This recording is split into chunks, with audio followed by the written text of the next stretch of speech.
Hello, আসসালামু আলাইকুম। আমি ইঞ্জিনিয়ার মোহাম্মদ জাহিদুল হাসান বলছি। আজকে আমি একটা সার্টিফিকেশন কোর্স সম্পর্কে আপনাদের সঙ্গে আলোচনা করব এবং আপনাদেরকে একটা বেসিক ধারণা দেব। এই কোর্সটার নাম হচ্ছে ISO 27001 লিড অডিটর।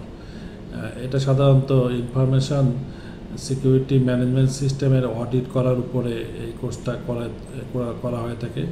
যারা সাধারণত লিড অডিটর বা ইনফরমেশান সিকিউরিটি অডিটর হিসেবে কাজ করতে চায় তাদের জন্য এই কোর্সটা খুবই ভালো বলে আমি মনে করি। এটা ISO সার্টিফাইড কোর্স। তো তার আগে আমরা কোর্সটা শুরু করার আগে আমরা কয়েকটা জিনিস জানবো, যেমন ISO মানে কি, ISMS মানে কি, CIA মানে কি, এই জিনিসগুলো একটু জানতে হবে। তো ISO মানে আপনারা জানেন যে ইন্টারন্যাশনাল অর্গানাইজেশন ফর স্ট্যান্ডার্ডাইজেশন, অর্থাৎ এটা একটা ইন্টারন্যাশনাল অর্গানাইজেশন। এরা বিভিন্ন কাজের উপর স্ট্যান্ডার্ডাইজেশন ফলো করে সার্টিফিকেশন করে থাকে। তো ISO 27001 এরকম একটা সার্টিফিকেট কোর্স, যারা লিড অডিটর হিসাবে কাজ করতে চায় তাদের জন্য এটা খুবই ভালো। তো আমরা জানি ইনফরমেশন সিকিউরিটি ম্যানেজমেন্ট সিস্টেম, এটার উপরে কাজ করার জন্য এই ISO 27001 ব্যবহার করা হয়।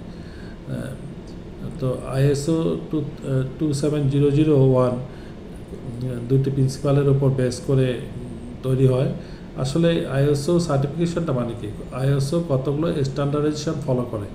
এই স্ট্যান্ডার্ডাইজেশন ফলো করে কোনো প্রতিষ্ঠান যদি তাদের ইনফরমেশান সিকিউরিটি সিস্টেমটাকে ডেভেলপ করে, ইমপ্লিমেন্ট করে এবং কন্টিনিউয়াস ইমপ্রুভমেন্ট করে, এই জন্য ISO 27001 ISO কর্তৃক একটি ভেন্ডর সার্টিফিকেট দিয়ে থাকে।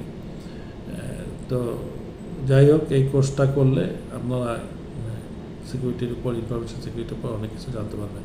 ধন্যবাদ, ভালো থাকবেন।